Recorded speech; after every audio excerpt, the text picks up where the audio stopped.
It's the weekend again and it's time to go fishing.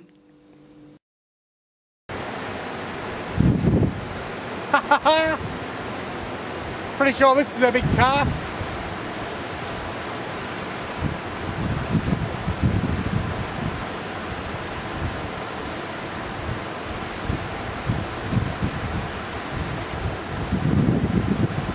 This big fella just doesn't want to be landed. Yeah, it's wrapped me around some snags.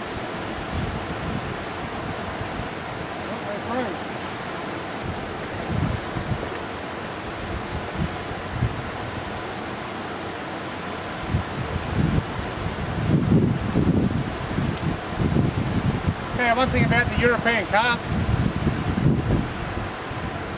they don't give up easy. Pound for pound, they're probably the hardest fighting fish here in northeast Victoria.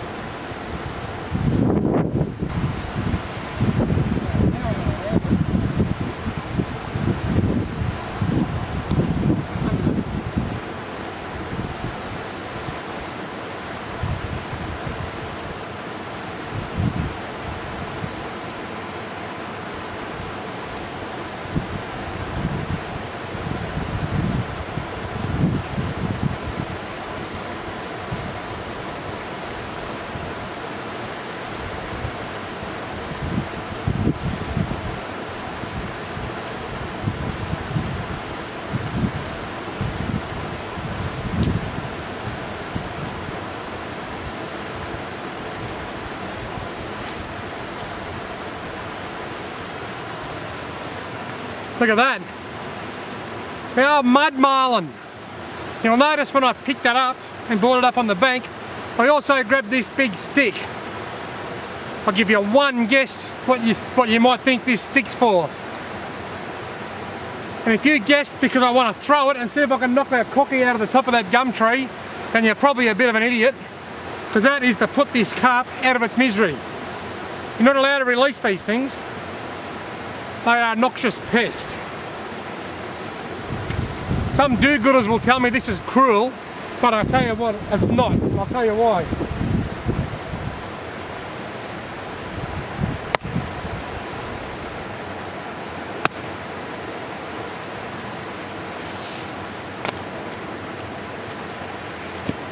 Some people will tell you that's cruel because I've just hit a carp on the head and I've killed it.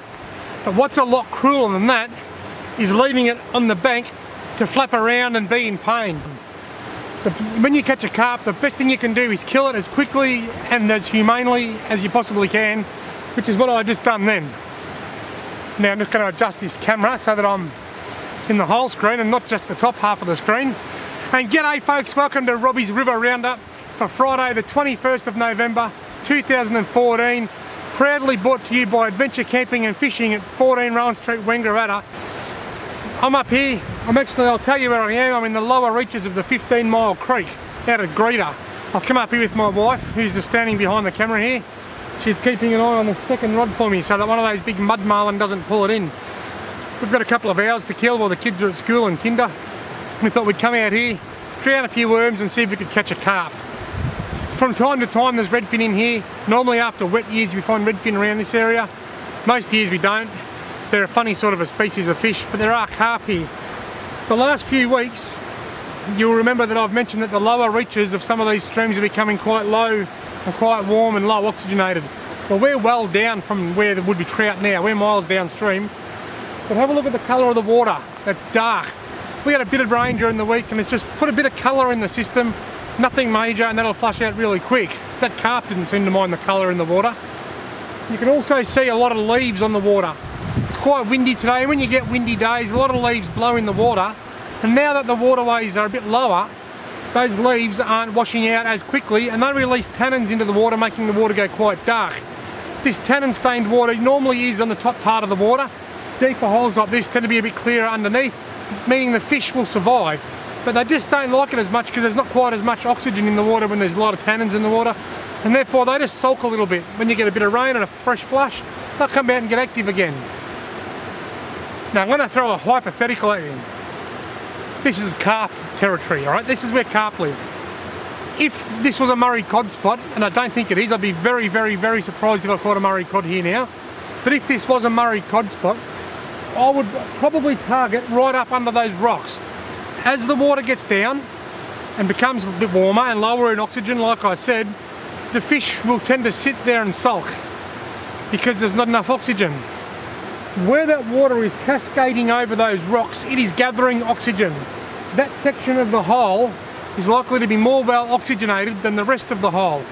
So during the day, in the heat, the Murray cod will sit down the deeper into the hole where the water's likely to be cooler.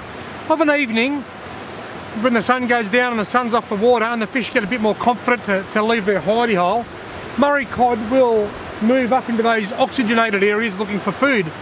So if you're fishing in a smaller river, like this little creek here, and you're fishing for cod and it's the middle of summer, try fishing in the areas where the water is flowing in later in the evening. Now there's a tip for you. That tip proudly brought to you by Loretta's Funky Photos on Facebook. Is that right? Yeah. Now all the rivers are looking really good. As mentioned, we had that rain last week. That put a fair bit of colour in the water. When I say colour, I've just washed a bit of topsoil and a bit of dirt and a few leaves and all sorts of crap in. Maybe a couple of dead elephants up in one of the valleys, I don't know, but for whatever reason it's washed a bit of stuff in the water. It hasn't lifted the water, it's just made it go a little bit tannin stained, a bit off colour. Nothing detrimental, and it will wash away quite quickly. It washes away and it just dissipates naturally as well. By the weekend, the rivers will all be looking fantastic again.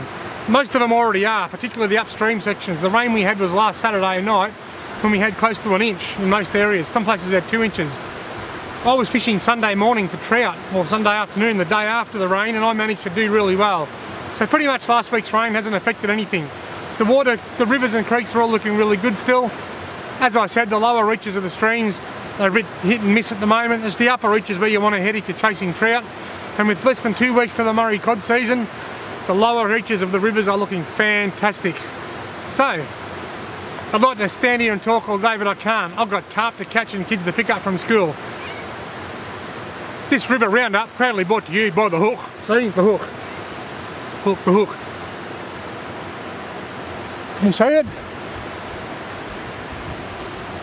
The hook is a good mate of mine from Wodonga named Stan, and if you look him up on Facebook, his name is Redfish. He is a gentleman of around about his mid-50s. He won't tell me his exact age because I ask him and he says he's not telling me. So we'll say he's 70 for the record. No, but seriously, I think he's about the mid-50s. He runs the newspaper column in the Border Morning Mail in Albury Wodonga every Saturday morning. He has a huge involvement with verfish, with stocking family-friendly waterways, and he is an absolute wealth of knowledge. So look him up on Facebook. There's the Hook Facebook page, and then there's Redfish, the guy that runs it. He's not very computer savvy, so if you send him a message and he doesn't reply, message him again and tell him to hurry up. He's a great bloke. And he gave me that hat about 2 years ago. Hi Stan! Righto folks, the rivers are looking great. The flies have given me the shits, and I'll see you next week. Good luck on the water.